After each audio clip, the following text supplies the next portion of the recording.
ज़मीं तो आसमान दर्द है प्यार सा, मैं बारिश हूँ तू रेत है, मैं बिन कोई तुरा वैसा।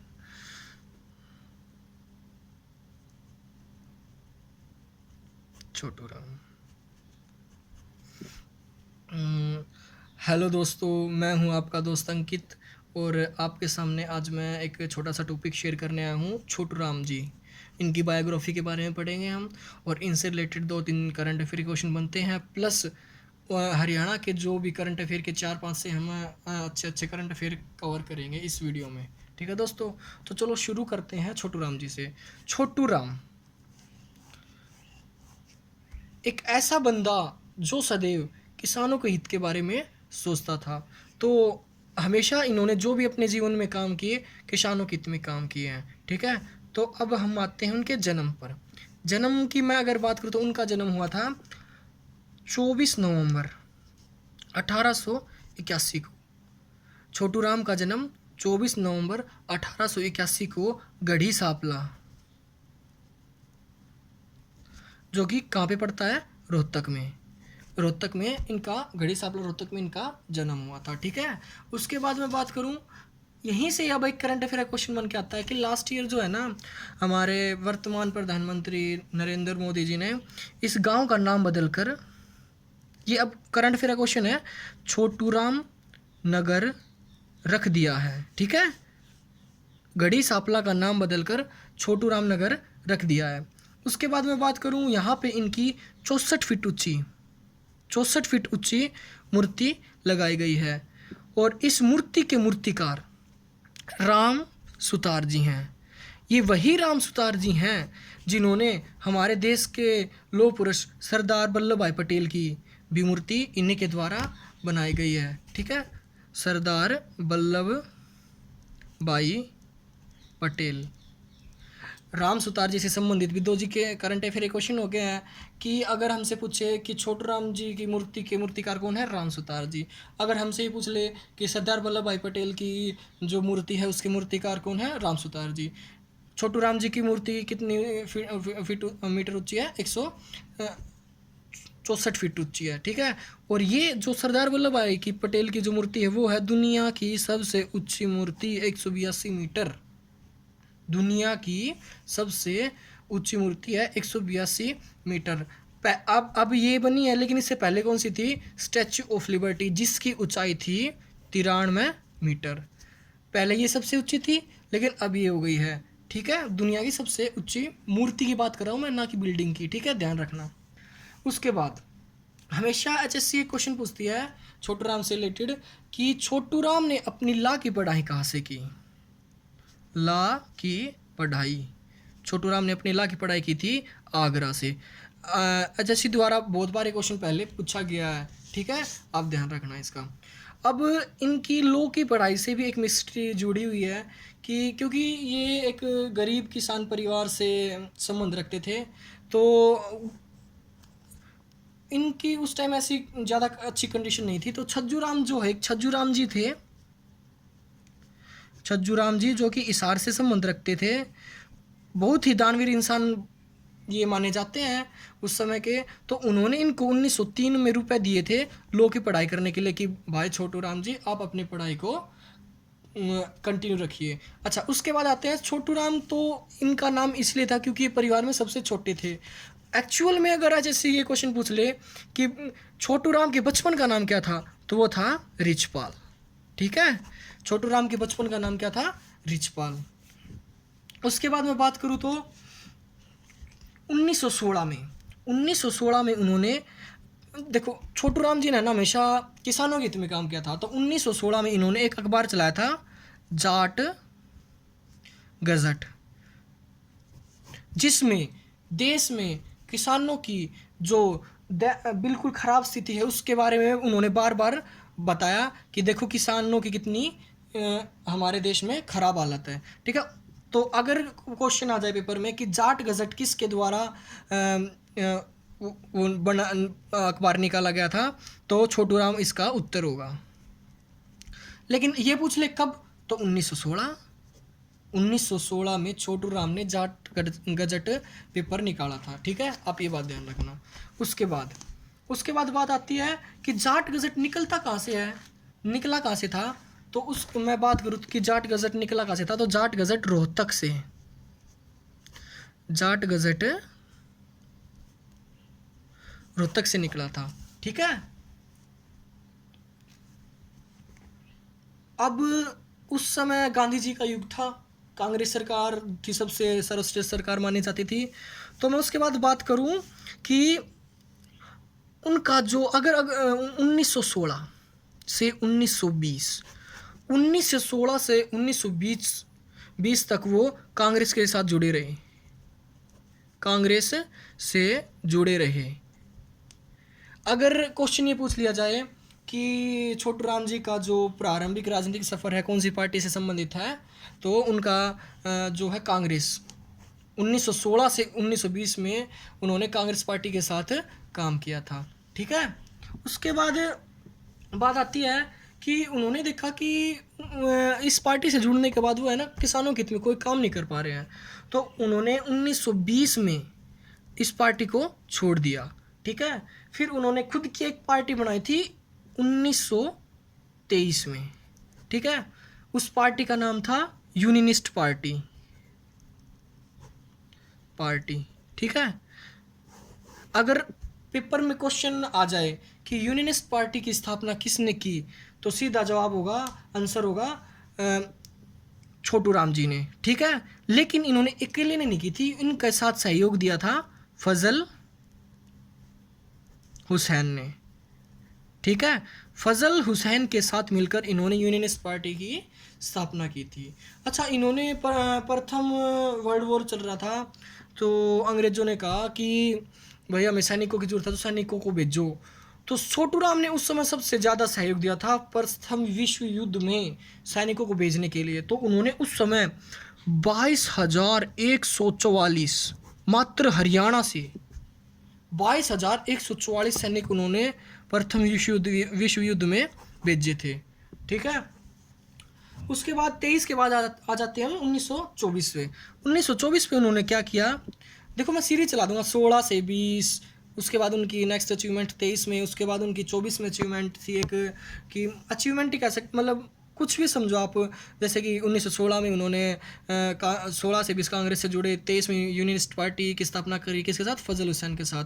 अच्छा, उसके बाद 1924 आ जाता है कि जमींदारा लीग की स्थापना करी थी, जमींदारा लीग।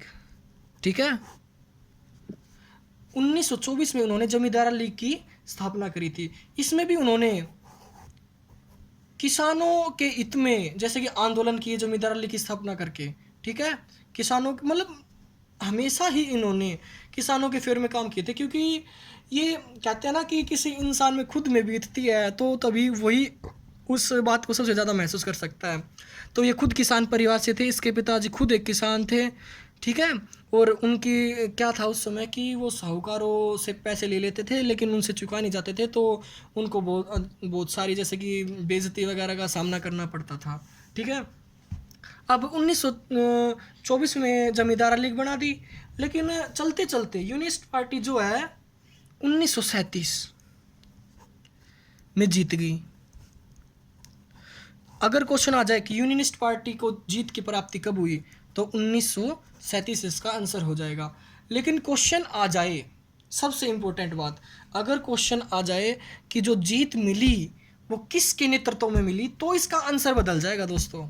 तो उसका ना जगह जैसे कि अगर क्वेश्चन आ जाए कि 1937 में जब यूनियनिस्टिक पार्टी को जीत मिली तो किसके नेतृत्व में मिली, तो उसका जो आंसर है वो बदल जाएगा, सिकंदर हयात। सिकंदर हयात के नेतृत्व में यूनियनिस्ट पार्टी को 1937 में जीत प्राप्त हुई थी। ठीक है, 23 के बाद हो गया, 37 हो गया।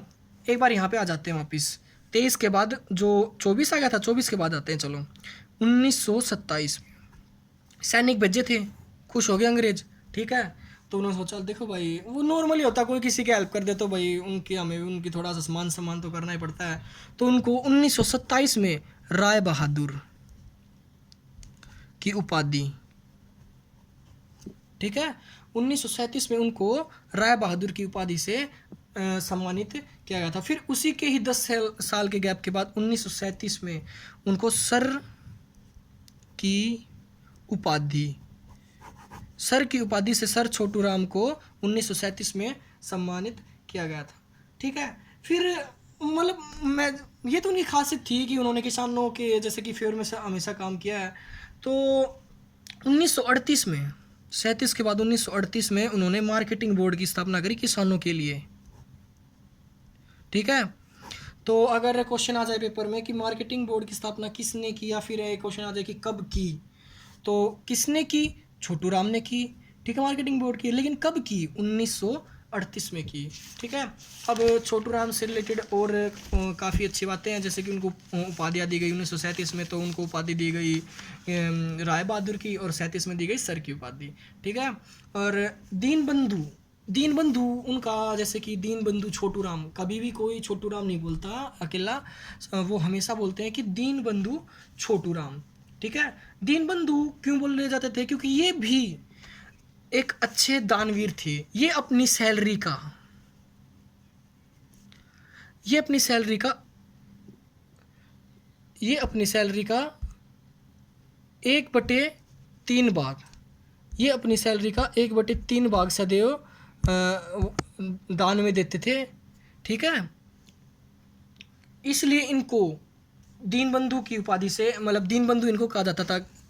1/3 जो एक इनको देते थे, ये देते थे गरीब बच्चों को पढ़ाई के लिए देते थे।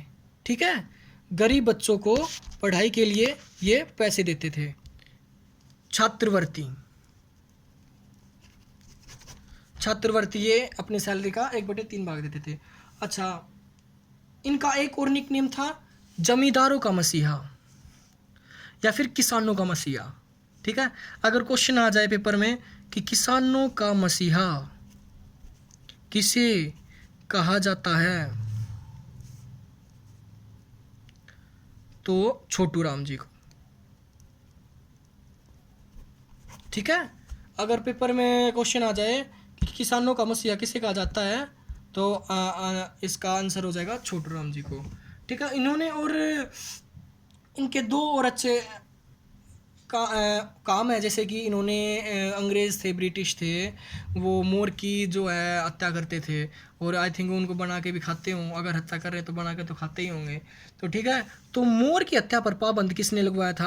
अगर क्वेश्चन आ जाए कि मोर की हत्या पर पाबंदी किसने लगवाई थी, तो इसका आंसर भी छोटू राम आ जाएगा। ठीक है।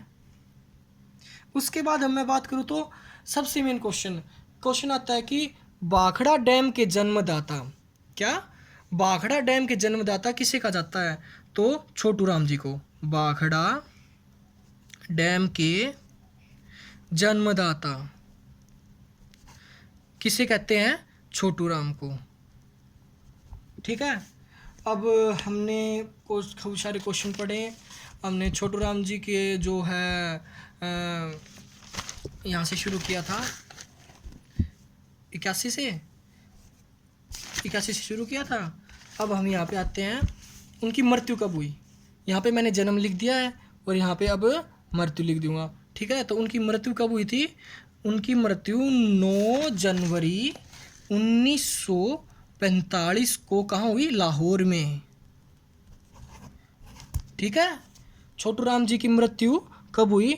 9 जनवरी 1945 में उनकी मृत्यु हुई। ठीक है। हमने छोटू राम जी से होते हुए 3-4 क्वेश्चन यहाँ पे राम सुतार जी छोटू राम नगर रख दिया। गढ़ी सापला का नाम 64 फीट उनकी मूर्ति है, राम सुतार जी ने वो बनाई है। और वही मूर्तिकार सरदार वल्लभ भाई पटेल की उसके भी मूर्तिकार हैं। ठीक है, हमने पढ़ा। ठीक है। दुनिया की सबसे ऊंची मूर्ति 182 मीटर ऊंची सरदार वल्लभ भाई पटेल की मूर्ति है। 2nd नंबर पर स्टैचू ऑफ लिबर्टी है। अच्छा, अब हम करेंगे कुछ करंट अफेयर के क्वेश्चन। ठीक है।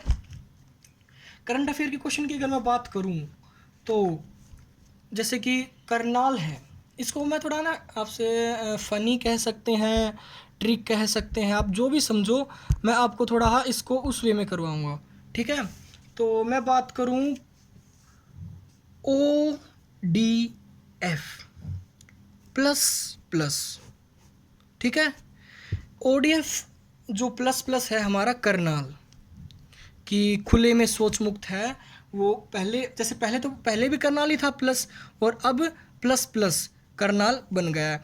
इसको मैं छोटा सा, अगर आपको याद नहीं होता तो मैंने खुद की एक ट्रिक बना रखी है कि अगर करनाल में देखो, जैसे कि करनाल, करनाल में क्या आता है, नाल को निकाल लो।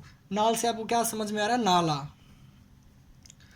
अगर किसी शहर में बहुत सारे नाले होंगे तो ज़रूर ही उस शहर में सफाई रहेगी।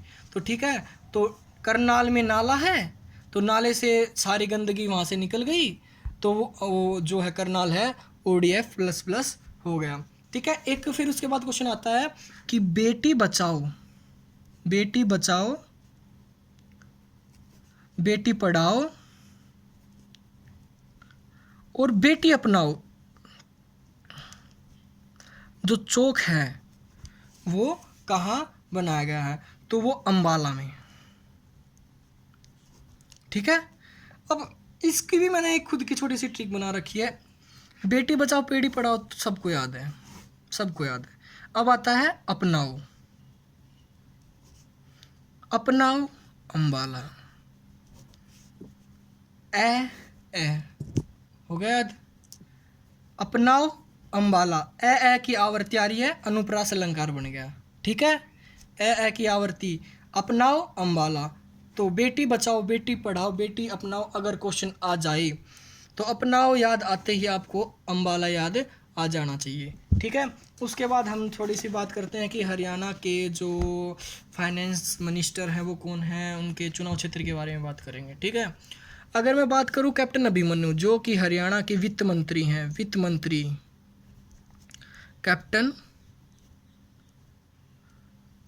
अभिमन्यु, कैप्टन अभिमन्यु का अगर मैं उनके पिताजी मित्र, उनका नाम था मित्र, ठीक है, उनके विषय में बात करूं तो वो उनका वैसे तो संबंध था गांव खांडाखेड़ी, जो कि मेरा खुद का मूल गांव है खांडाखेड़ी, जो कि जब हम यहाँ से जाते हैं भिवानी से, और वो आता है मुंडाल आता है, फिर बास आता है, फिर खांडाखेड़ी आता है, ठीक है। तो खांडाखेड़ी तो वैसे देखा जाए तो इनका संबंध है, लेकिन क्वेश्चन ये नहीं आएगा कि उनका जन्म स्थान क्या है, नहीं, क्वेश्चन ये आएगा कि उनका जो कैप्टन अभिमन्यु जो हरियाणा के वर्तमान में वित्त मंत्री हैं, उनका जो चुनाव क्षेत्र है वो है नारनौंद, ध्यान से सुनना, नारनौंद, ना कि नारनौल।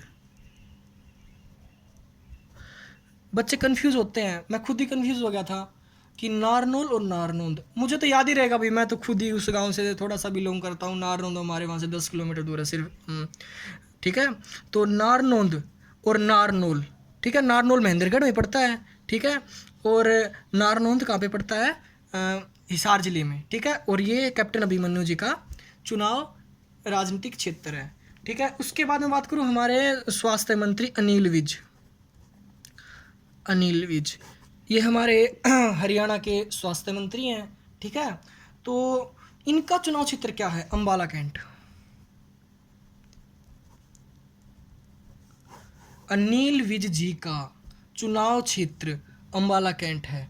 अनिल अंबाला, अनिल अंबाला, अनुप्रास अलंकार, ठीक है। थोड़ा ना, थोड़ा कनेक्ट करके पढ़ेंगे तो थोड़ा ज़्यादा दिनों तक याद रहेगा, मैंने खुद ने ऐसे याद कर रखे हैं, अनिल अंबाला, ठीक है। अंबाला कैंट कब बना, अंबाला कैंट 1843 को बना, अंबाला छावनी, क्या समझे, अंबाला छावनी, ठीक है। और अंबाला छावनी 1843 में इसकी हुई, और अंबाला छावनी से एक संबंधित और क्वेश्चन है कि नाथूराम गोडसे को, नाथूराम गोडसे को सजा कहाँ सुनाई गई थी, अंबाला छावनी में, ठीक है।